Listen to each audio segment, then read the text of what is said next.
انا جالي تعليقات كتير قوي على موضوع السواك، السؤال بتاع السواك.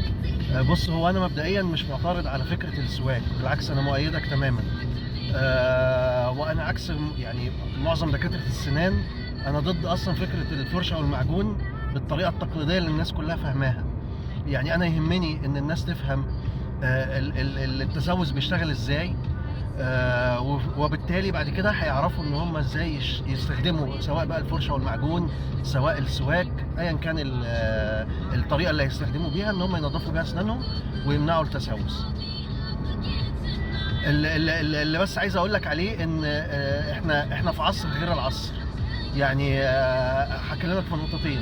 النقطه الاولانيه ان زمان انا ما عنديش اي دليل او حاجه تثبت ان هم كانوا ازاي بيعالجوا اسنانهم. بس اللي عندي دليل ليه ان امراض اللثه بالذات دي كانت موجوده من زمان جدا. وانا شفت صور للفراعنه مثبتين اسنان وعاملين كوبري لاسنان مفقوده، موجوده في الاثار بتاعتهم وفي التحنيطات بتاعتهم. لو لقيت الصور دي هحطها لك. المفروض ان العرب برضو كانوا متقدمين في الطب قوي. بس انا مش ما عنديش حاجه تثبت هم كانوا بيشتغلوا في ايه في علاج اسنانهم. بس كان في امراض اللثه دي كانت موجوده، دي موجوده من زمان، ملهاش علاقه بالتقدم العصر.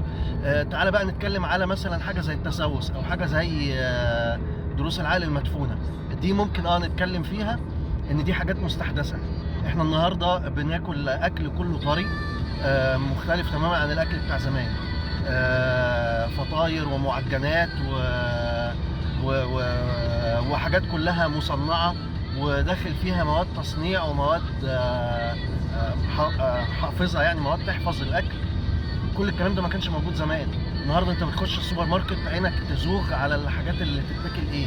واتحداك ان انت تعرف، لو قلت مثلا بينك وبين نفسك انا همنع السكر وهمنع الدقيق في الاكل، وريني هتاكل ايه.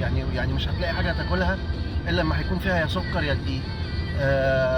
غير بقى زمان لا، كان ما ياكلش العيش الا العيش هما اللي بيخبزوه بالقمح. يعني كان السكر ده حاجه يعني شحيحه. الميه كانت شحيحه، يعني كانت الميه عزيزه عند البدو. دروس العقل برضو ما نسمعش ان في دروس العقل المدفونه دي غير في العصر الحديث، لما احنا ما بقيناش ناكل الاكل الجامد زي الناس بتوع زمان، ونقعد نمضغ عشان نحفز العضلات بتاعت عشان العضلات تحفز الفك انها تكبر. لا طبعا، ففي امراض في العصر مستحدثه كتير، لازم ان احنا نواكبها بطرق جديده للعلاج. لكن امراض اللثه هي اللي موجوده من قديم الازل يعني.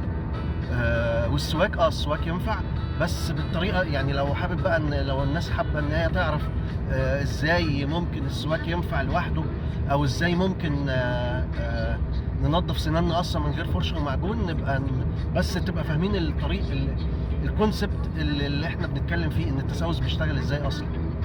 يلا الى اللقاء، نشوفكم.